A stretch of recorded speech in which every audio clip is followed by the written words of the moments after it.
Hər kəs salam dostlar. Bu gün sizlərlə birlikdə kainatın sirlərini ortaya çıxardacağıq. Ümumiyyətlə kainat haqqında məlumat dolu bir video paylaşıram. Başlayaq. Birinci, kainat nədir?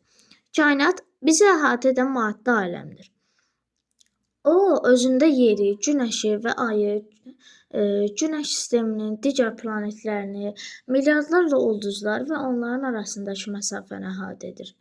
Güclü teleskopların və digər cihazların köməyi ilə astronomlar kainatın quruluşu haqqında ətraflı məlumatlar əldə ediblər. Lakin hələ də çox sayda açılmamış sirlər mövcuddur. Gecə səmada Orion bürcünün yerləşdiyi ərazidə çoxsaylı ulduzlar və parıldayan qaz və toz buludları görünmüşdür. Kainatın yaşı nə qədərdir? Astronomların əksəriyyəti hesab edir ki, kainatın təxminən 15 min milyon il bundan əvvəl böyük partlayış nəticəsində yaranmışdır. Yer kürəsi isə 4500 milyon il bundan əvvəl yaranıb. İndi keçək, böyük partlayış nədir, ona baxaq. Böyük partlayış astronomların hesab etdiyinə görə bu kainatın yaranmasına səbəb güclü bir partlayışdan qaynaqlanır. Kainatın cismi, materiyası kiçik bir məkanda enerji formasında cəmləşmişdir. Çox güman ki, orada da istilik dərəcəsi Selsi üzrə 10 min milyon qradusa bərabər idi. Partlayış baş verən zaman enerji böyük bir sürətlə yayılmağa başlayıb, istilik dərəcəsi enib, atomlar yaranıb, tədricən onlar bir qrupa cəmlənib və ilk qalaktika yaranıb. Kainatın kənarında yerləşən qalaktikalar böyük sürətlə məkanda hərəkət edir. Bu isə onu göstərir ki, böyük partlayışdan sonra kainat sürətlə böyüməyə davam etmişdir. Yəqin ki, böyük partlayış haqqında müəyyən bir məlumat yarandı bizdə təsəvvür. Və indi bunu da demək istəyirəm ki, böyük partlayışdan sonra materiya buludlarda cəmlənib, bu buludlar sıxılıb və qalaktikalar yaranıb. Yəni, bu da çox önəmli bir məlumat idi. Yer kürəsindən başqa kainatda yaşayan varmı? Astronomlar qeyd edir ki, yer kürəsindən başqa kainatın digər yerlərində də yaşayan ola bilər. Elə hesab etmək lazım deyil ki, günəş sistemimiz qeyri-adidir. Ehtimal olunur ki, bizim günəşə oxşayan milyardlarla ulduzların ətrafında fırlanan yerə bənzər digər planetlər də vardır. Yer kürəsinin sonu gələcəkmi? Bu sual çoxumuzu maraqlandırır və indi belə cavablamaq istəyirəm ki, kainatın gələcəyi haqqında bir çox nəzəriyyə mövcuddur. Onlardan biri də tarazlıq durumu nəzəriyyəsidir. Ona əsasən kainat böyüməyə davam edəcək. Digər nəzəriyyəyə əsasən o tədricən sıxılmaya başlayacaq və yeni böyük partlayış baş verəcək. Yəqin ki, böyük partlayışı da anladınız. Amma yenə də deyirəm, bu proseslər 80 min milyon deyəsən, bəli, 80 min milyon ildən bir baş verir. İndi gələk, ulduzlar nə qədər uzaqdır? İlk öncə ulduzu, yəni bilməyən yoxdur məncə aramızda. Və indi ulduzlar haqqında qısa bir məlumat da yaransın. Təsəvvür yaransın beyninizdə, diqqətlə qulaq asaq. Ən yaxın ulduza bizim günəşə qədər məsafə milyonlarla milyon kilometrdir. Bir çox ulduzlar isə minlərlə dəfə ondan da uzaqdır. Yer öz orbiti üzərində hərəkət edərkən ulduzlar sanki öz yerlərini tədricən dəyişir. Yəni, biraz gəlizdir, amma anlattığım, başa salmaq istəyirəm. Yəni, anladığınız qədər məncə çox yormayın özünüzü, anladığınız qədər anlayın. Yer öz orbiti üzərində hərəkət edərkən ulduzlar sanki öz yerlərini tədricən dəyişir. Bu hadisə parallaks adlandırılır. Ulduzun nə qədər hərəkət etdiyini ölçüb astronomlar ona qədər məsafəni müəyyənləşdirə bilirlər. Yəni, ulduzların məsafəsini öyrənə bilərik belə. Yer kürəsinə orbitin müxtəlif nöqtələrindən baxdıqda elə gəlir ki, Günəş ən yaxın məsafədə yerləşən ulduz, yəni öz yerini dəyişir. Amma bu mübahisəli ola bilər sizə görə, amma doğru bir nəzəriyyədir ki, doğru bir sübut olunmuş fikirdir ki, yer kürəsinin orbitin müxtəlif nöqtələrindən baxdıqda Günəş öz yerini dəyişə bilir. İndi baxaq görək Günəş sistemimizin quruluşu.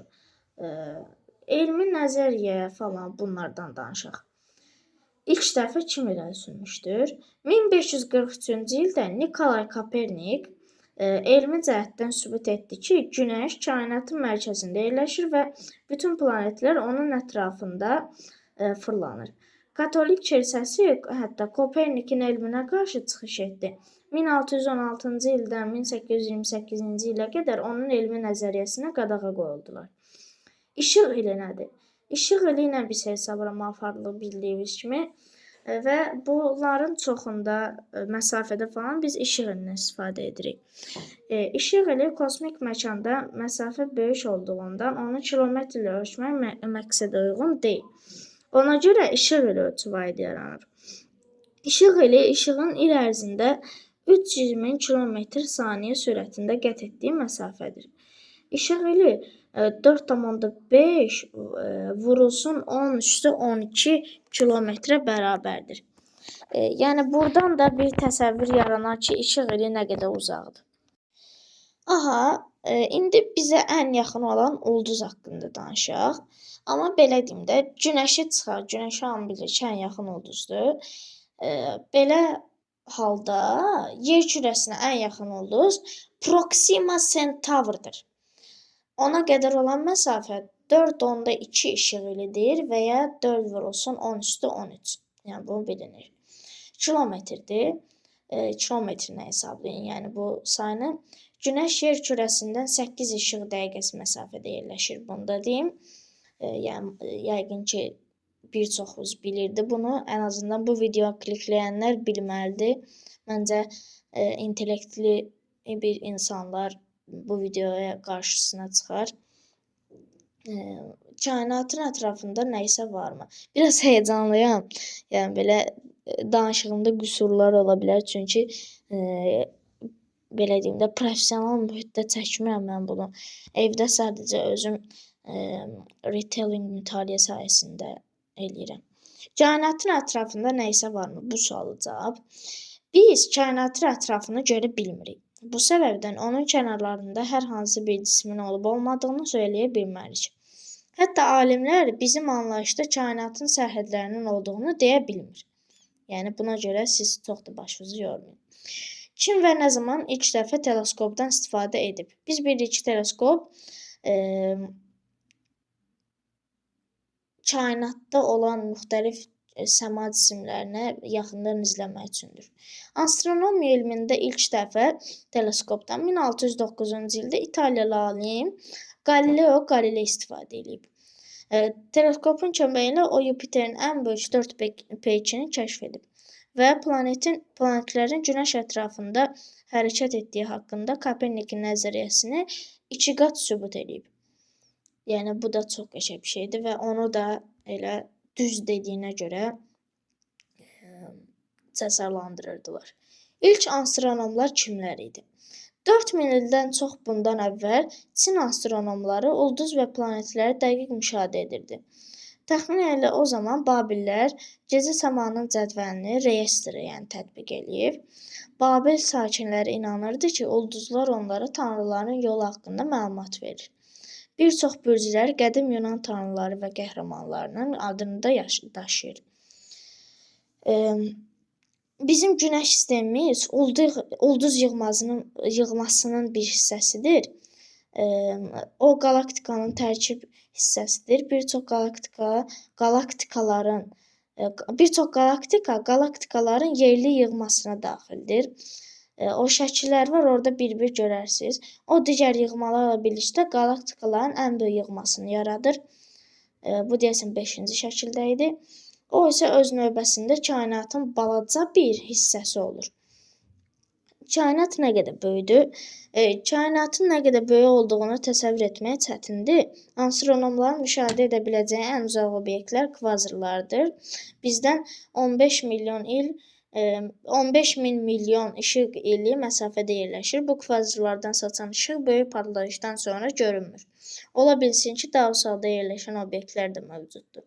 Lakin biz onları görə bilmirik, çünki onların işığı bizə qədər gəlib çatmır. Bundan sonraki retelling mütaliələrində yəqin ki və ya məlumat videolarında yəqin ki biz kvazrlar falan haqqında danışarıq və ya kosmos haqqında. bizə daha yaxın olan şeylər haqqında.